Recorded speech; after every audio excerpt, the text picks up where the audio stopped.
You see, Sharaf, Dontsova's eyes were saying, I did everything I could, but now I'm wounded. I'll soon be falling too. I know that, mother, the Tartar's eyes answered. The man who gave me life did no more for me than you did. But now, here I am, and I can do nothing to save you. In the case of Amadjan, they had had a brilliant success. There had been no neglect there. They had acted exactly according to the theory, and everything had come out precisely as it should.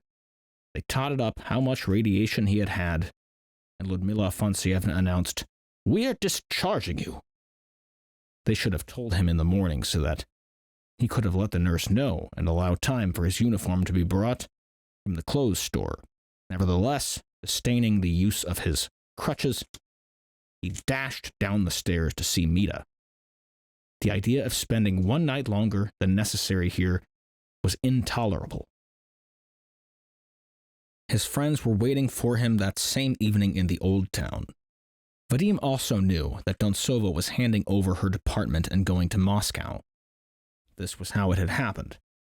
The previous evening, a telegram had arrived from his mother, addressed to Ludmila Afansyevna and himself, announcing that the colloidal gold was being dispatched to the clinic.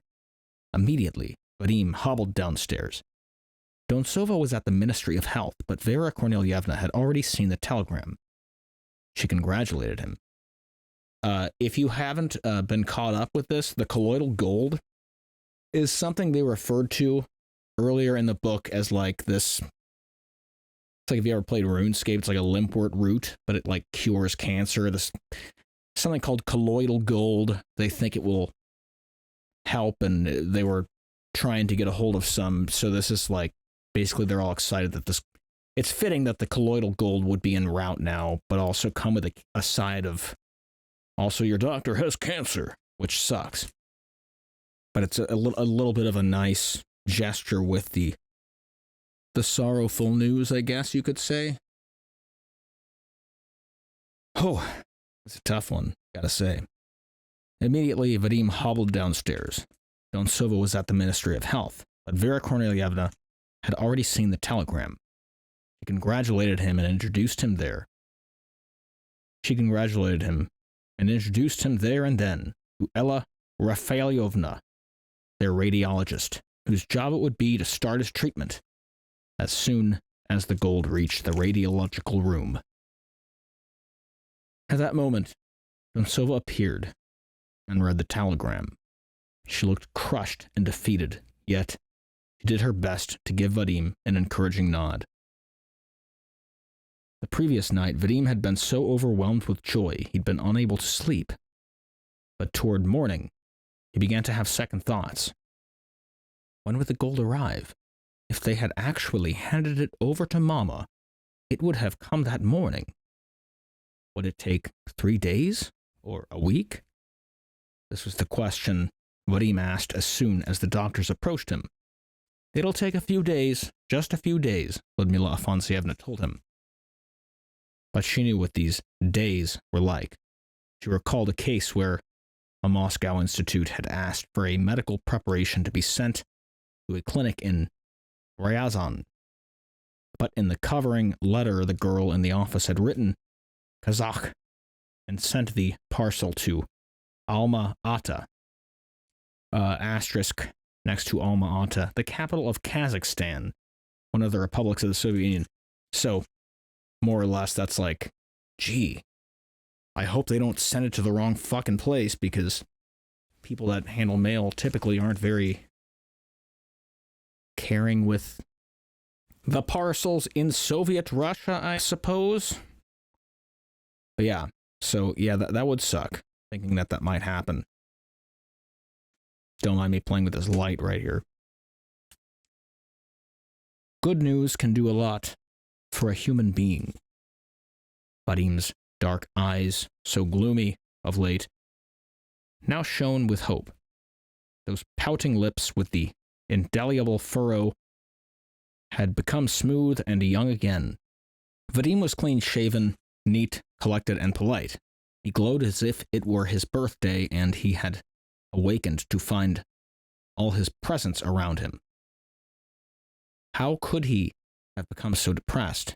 How could he have let his willpower slide so far during the last 2 weeks? After all, his will was his salvation. His will was everything.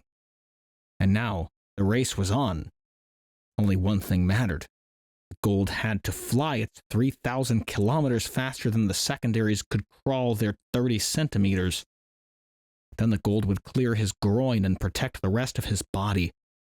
As for the leg, well, the leg would have to be sacrificed. Or perhaps the radioactive gold might move down, since in the final report, science can never destroy faith entirely, and cure his leg as well. After all, it was only rational and fair that he shouldn't be the one to survive. To accept death, to let the Black Panther tear him to pieces, was stupid, weak, unworthy. Because of his brilliant talent, he believed more and more that he would survive, and that he would survive come what may. Half the night, he could not sleep, for the joyous excitement welling up inside him. He was picturing the lead container bringing the gold.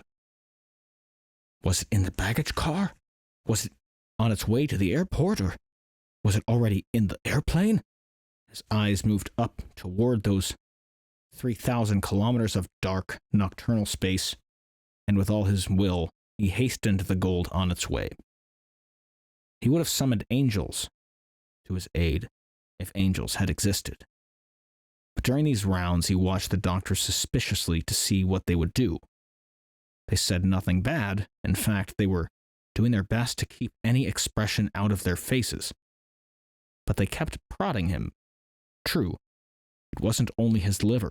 They prodded him in several places, exchanging casual remarks. Vadim tried to calculate whether they were prodding his liver more than they prodded the other places.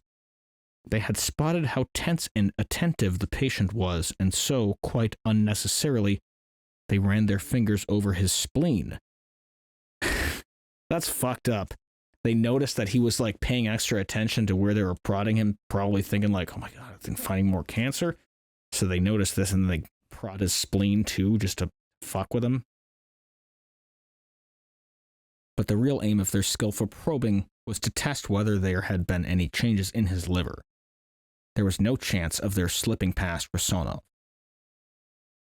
He expected his special officer's ration of attention.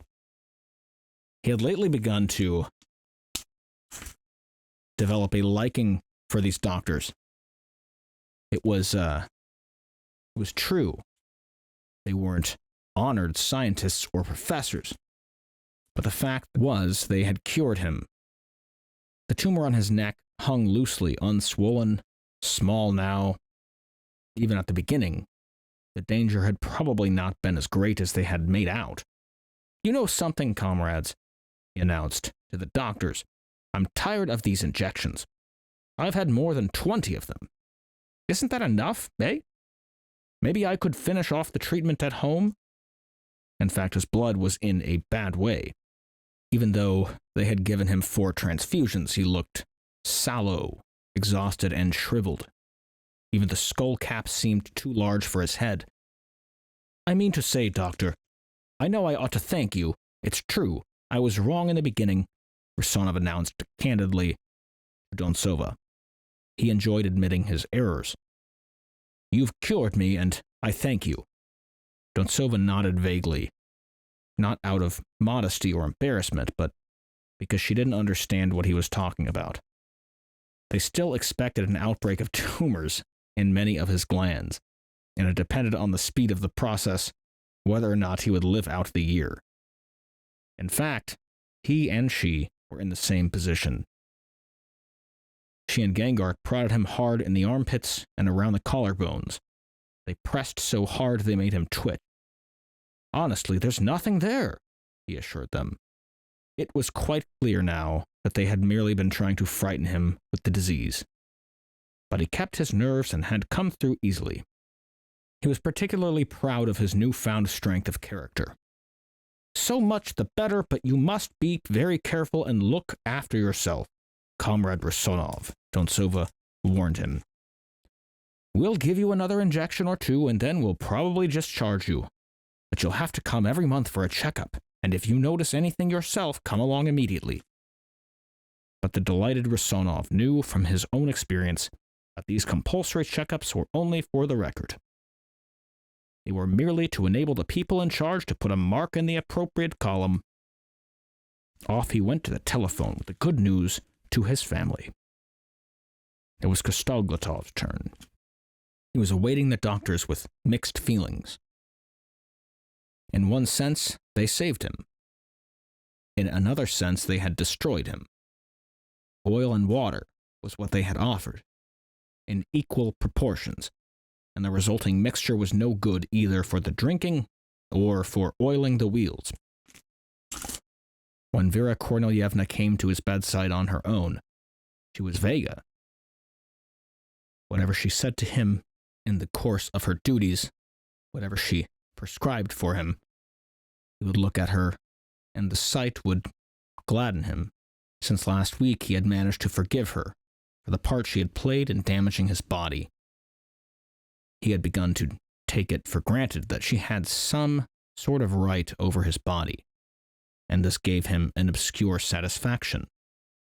Whenever she came to see him on her rounds, he felt a desire to stroke her little hands or rub his muzzle against them like a dog. But now here they were, two of them, a team of doctors bound by their regulations, and Oleg could not rid himself of his sense of bewilderment and injury. How are you? Dontsova asked, sitting down on his bed. Vega stood behind her. She gave him the slightest of smiles. By inclination, or perhaps necessity, she had resumed her habit of smiling at him. Only very faintly, whenever she met him, but this morning her smile seemed shrouded. Not so good, Kostoglotov replied wearily, lifting his dangling head and letting it rest on the pillow. I started feeling a sort of pressure here in my diaphragm whenever I move clumsily. All in all, I feel I've been doctored to death. I want you to let me go. He did not press the demand with his old fire and fury. He spoke with indifference, as though the problem were really not his, and the solution too obvious to need restating.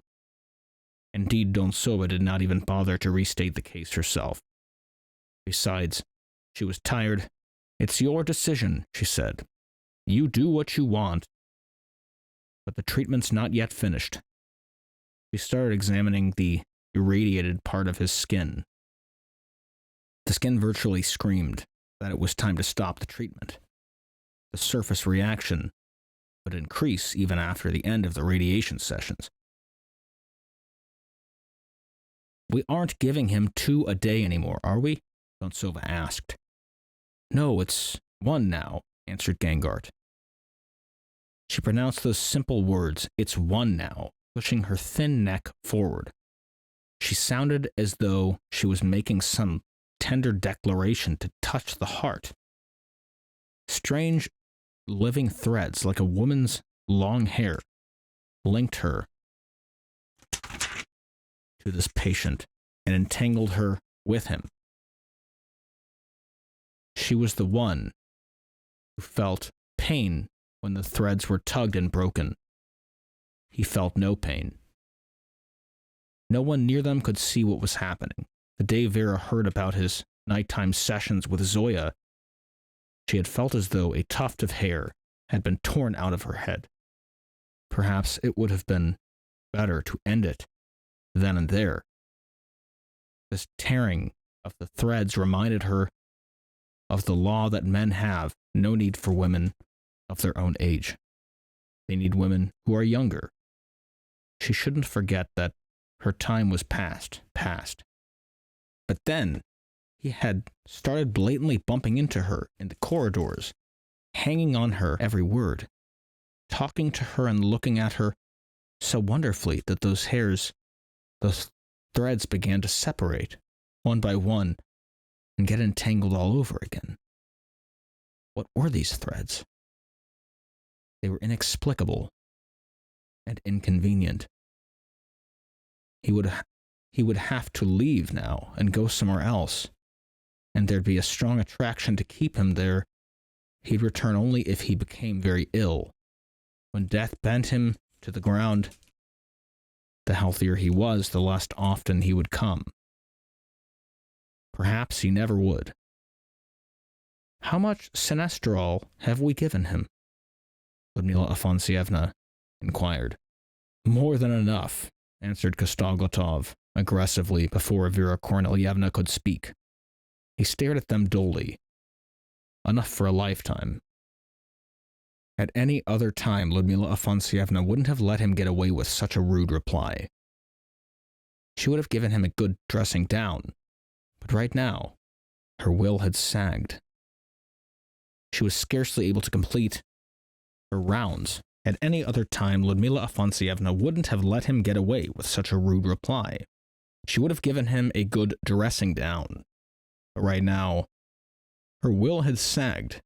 She was scarcely able to complete her rounds.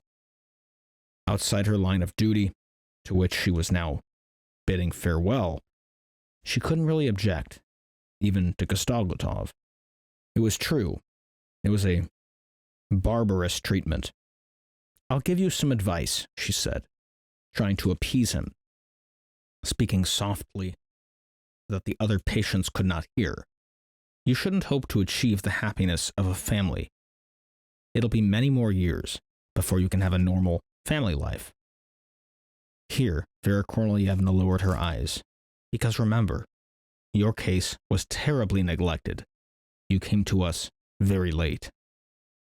Kostoglotov knew things were bad, but hearing this straight out from Dontsova made him gape in amazement. Yes, he mumbled. Then he found a thought to console himself with. Well, I dare say the authorities would have taken care of that anyway. Carry on giving him Tizon and Pentexil, please, Vera Kornelyevna. But you'll have to give him some time off for a rest. I'll tell you what we'll do, Kostoglotov. We'll prescribe you a 3 months' supply of sinestrol. It's in the pharmacist's now. You can buy it. Be sure and see you take it at home. If there's no one there to give you the injections, take it in tablet form. Kostoglotov began moving his lips to remind her that, in the first place, he had no home. In the second place, he had no money. And, in the third place, he was not such a fool as to commit slow suicide. But there was a gray-green look about her. She was exhausted. He thought better of it and said nothing. And that was the end of the rounds. Amadjan came running in. Everything was arranged. They had even gone to get his uniform. That same evening, he'd be out drinking with his friends. Tomorrow, he'd come back to get those papers of his.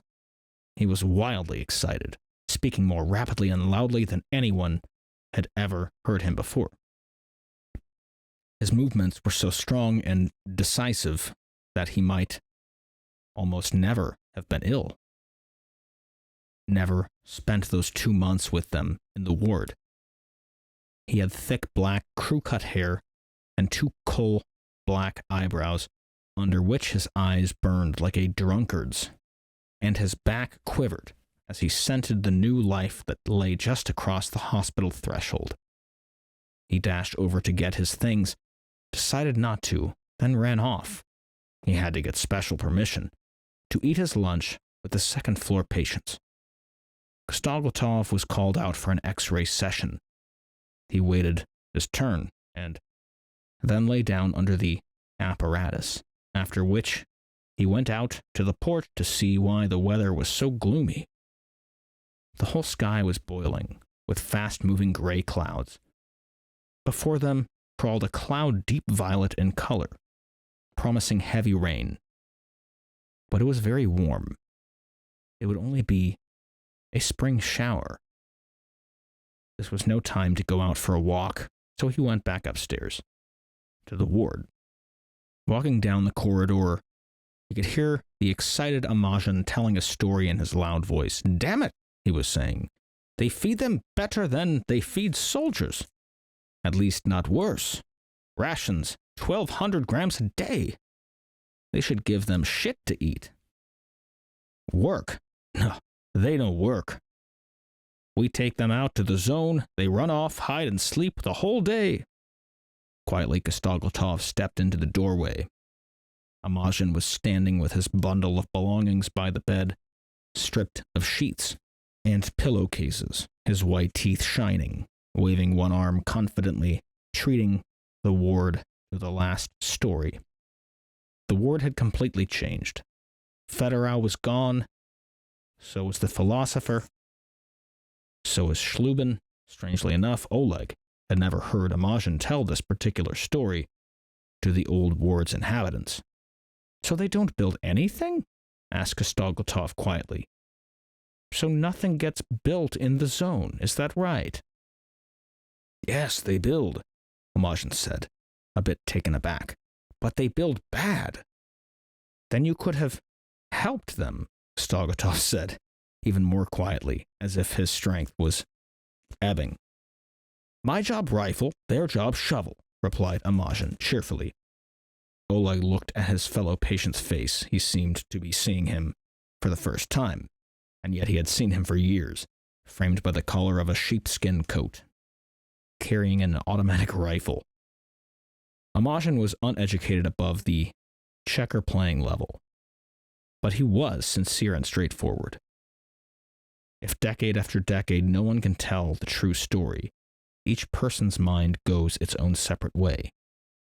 One's fellow countrymen become harder to understand than Martians. Kostoglotov didn't give up. "How do you view it?" he said. "Feeding human beings on shit." "You were joking, weren't you?" "I no joke. They know human beings. They know human beings," Amadjan insisted heatedly. He hoped to convince Kostoglotov to make him believe like the others in the ward. He knew Oleg was an exile, but he did not know he had been in the camps. Kostoglotov glanced out of the corner of his eye at Rusanov's bed. He couldn't understand why Rusanov wasn't speaking up for Amadjan. But Rusanov wasn't in the ward. "And to think I took you for a soldier," Kostoglotov drawled. "Whose army were you in? I'd like to know." "You were in Beria's army." Asterisk next to Beria's army. Lavrenti Beria was responsible for sentencing millions of men to forced labor. Yeah, I remember that. They ended up killing him. "I don't know no Beria," said Amadjan. He became angry and red in the face. "Those up top, not my business. I swear oath. And serve. They force you. You serve." That's the end of chapter 32. The next chapter is chapter 33, and it says happy ending. Now, I have a few speculations about what that might be about. It's been a few chapters since we've, got any romance, so this chapter was increasingly sad, more so than the other chapters, so hopefully we'll get a happier ending than the one that I just read with Dontsova saying her goodbyes without actually saying her goodbyes. But I guess we'll see next week on the Carter Banks Hour. Good night. Thank you for tuning in. You can follow me at Carter Banks. Make sure to subscribe to this channel if you want to hear more chapters of this book. Also, you can check out the previous ones. But yeah, looking forward to reading chapter 33 with y'all. Stay safe.